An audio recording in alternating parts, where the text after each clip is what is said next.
So hello दोस्तों, welcome to my channel. आज की इस वीडियो में यहाँ पर मैं लीनियर इक्वेशन टू वेरिएबल का क्रैमर्स रूल का प्रैक्टिस सेट 1.3 का क्वेश्चन नंबर 3 का क्वेश्चन नंबर 4 सॉल्व करने वाला हूँ। इससे पहले के सारे क्वेश्चन हम सॉल्व कर चुके हैं।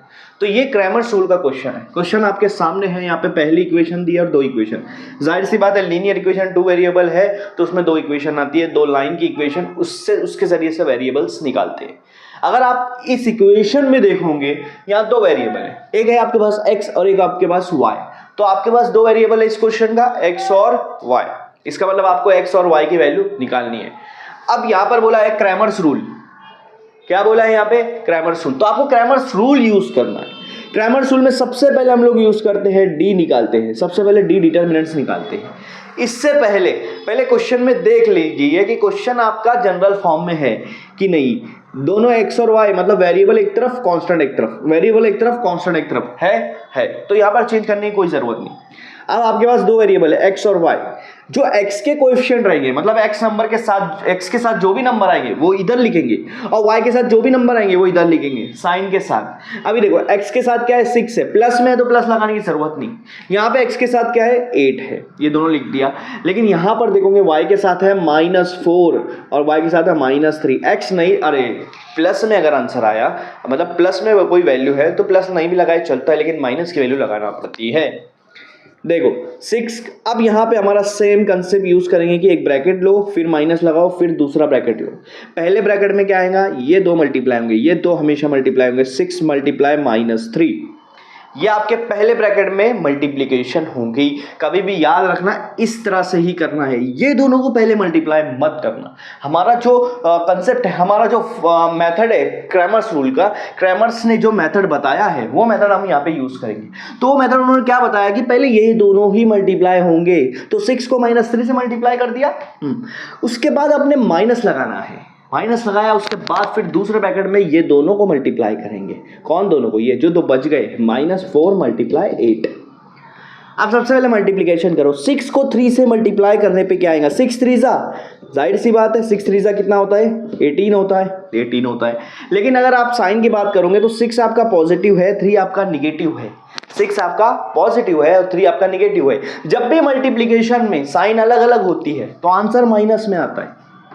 जाहिर सी बात है, sign same answer plus, sign अलग आंसर माइनस। मल्टीप्लिकेशन में बड़ा नंबर नहीं देखते, ये वाला माइनस यहाँ लगा दो, इन दोनों को मल्टीप्लाई करो। 8 4 जा 32, 8 4 जा 32, 8 प्लस में है 4 माइनस में है, साइन अलग अलग मतलब आंसर माइनस। क्यों? क्योंकि मल्टीप्लिकेशन। ठीक है। अब अगर आप देखोगे यहाँ पे दो दो साइन है, साइन के बीच में कोई नंबर नहीं है, इसका मतलब दोनों के बीच में क्या है, मल्टीप्लाई है। तो माइनस माइनस क्या हो जाता है, प्लस। सेम साइन का पॉजिटिव, अभी भी बताया मैंने।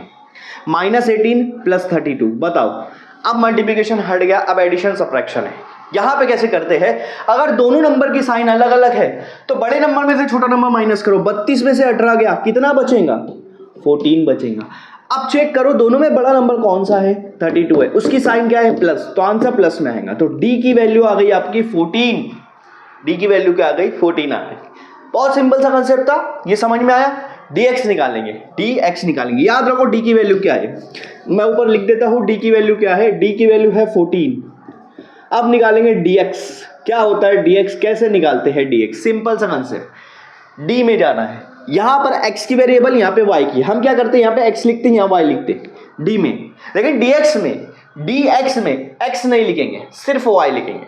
y के साथ के नंबर क्या है, -4 -3, जो यहाँ पे लिखा था मैंने, -4 -3। अब आप बोलोगे d में x नहीं लिखे तो x की जगह पे क्या लिखेंगे, x की जगह पे लिखेंगे कांस्टेंट। कांस्टेंट क्या है, -12 है और -2 है, ये कांस्टेंट यहाँ लगाएंगे। तो यहाँ पे dx में आएगा कांस्टेंट और y। अब इन दोनों को सेम कंसेप्ट लगाओ, एक ब्रैकेट फिर माइनस, दूसरा ब्रैकेट। क्या है भैया, पहले ब्रैकेट में क्या आएगा, पहले ब्रैकेट में आएगा, मैं इधर से लिख लेता हूँ, एक ब्रैकेट फिर माइनस फिर दूसरा ब्रैकेट। पहले ब्रैकेट में ये दोनों को मल्टीप्लाई करेंगे, -12 को -3 से मल्टीप्लिकेशन करेंगे। दूसरे ब्रैकेट में ये दोनों को मल्टीप्लाई करेंगे, -4 को -2 से। ऐसा है क्या? ठीक है। इन दोनों को मल्टीप्लाई, 12 3 जा 36। साइन दोनों की क्या है, सेम है। मल्टीप्लिकेशन में सेम और डिफरेंट दिखते हैं, साइन क्या है, सेम है, तो सेम साइन का मल्टीप्लाई प्लस होता है। ये वाला माइनस, यहाँ पे 4 2 जा 8, साइन क्या है सेम है, इसका मतलब वो भी प्लस में आएगा, तो ये 8 प्लस में आएगा। अब देखो 36 माइनस 8, ये माइनस तो आपका फॉर्मूले का है, 36 माइनस 8 क्या आएगा 24, सॉरी 28, 36 माइनस 8 क्या आएगा 28, ये आ गया आपका dx, क्या आ गया आपका dx, तो dx क्या है आपका 28, dx लिख देता हूं मैं यहाँ पे 28। अब हम लिखेंगे dy, मैं इसको रफ कर देता हूं, ठीक है, dy निकालेंगे, dy क्या होता है, dy क्या होता है, यहाँ पे ध्यान दो। फिर मैं क्या बता रहा हूं, हम क्या करते हैं d में यहाँ पे x लिखते हैं, यहाँ पे y लिखते हैं, लेकिन dy निकाल रहे हैं तो y नहीं आएगा, सिर्फ x आएगा। x के साथ क्या है यहाँ पे 6 8, अब y नहीं लिख रहे तो क्या लिखेंगे, कांस्टेंट लिखेंगे, -12 और -2। सेम कंसेप्ट, दो ब्रैकेट बनाओ, फिर माइनस, फिर दो ब्रैकेट, दो ब्रैकेट पहले में क्या करेंगे, ये दोनों को मल्टीप्लाई, 6 मल्टीप्लाई -2, दूसरे में क्या करेंगे, ये दोनों को मल्टीप्लाई, -12 मल्टीप्लाई 8। अगर आप दोनों देखोगे 6 2 जा 12, लेकिन 6 प्लस में है 2 माइनस में, साइन अलग अलग मतलब आंसर माइनस, मल्टीप्लीकेशन में साइन अलग मतलब आंसर माइनस, ये बाहर वाला माइनस, 12 8 जा 96, 8 प्लस में है 12 माइनस में है, साइन अलग अलग मतलब आंसर माइनस में आएगा। ठीक है, जैसे मैंने पहले बताया कि माइनस और माइनस क्या होंगे प्लस, क्योंकि माइनस माइनस के बीच में कोई नंबर नहीं है तो दोनों मल्टीप्लाई में है, और मल्टीप्लाई में सेम साइन होता है प्लस।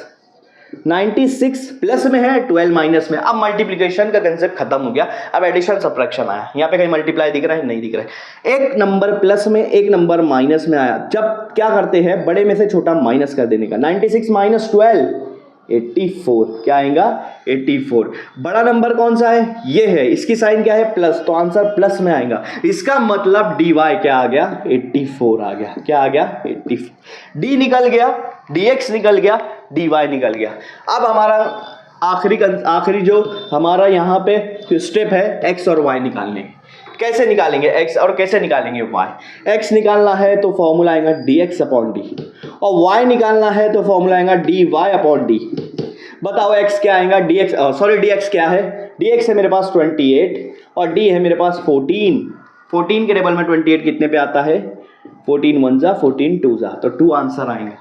नीचे 1 आता है तो उसको नहीं भी लिखते चलता है, लेकिन जब न्यूमरेटर में 1 आता है तो उसको लिखना जरूरी होता है। ठीक है, dy क्या आपका है, dy आपके पास 84 और d है आपके पास 14। देखो जिसको 14 का टेबल नहीं आ रहा है, सिंपल सा 7 का टेबल यूज करो, 7 2 जा 7 1 जा 7, एक इसको दे दिया 7 2 जा 14, क्या आया 12 डिवाइड बाय 2, इसका मतलब 12 का आधा कितना होता है 6, देखो 2 1 जा 2 6 जा, तो क्या आंसर आया y का 6, और x का आंसर क्या आया 2 आया, तो x की वैल्यू है आपके पास 2 और y की वैल्यू क्या है 6 है, ये आपका फाइनल आंसर है, जो पहले ही बताया था x और y निकालना होता है। तो क्वेश्चन नंबर 4 यहाँ पे कंप्लीट होता है।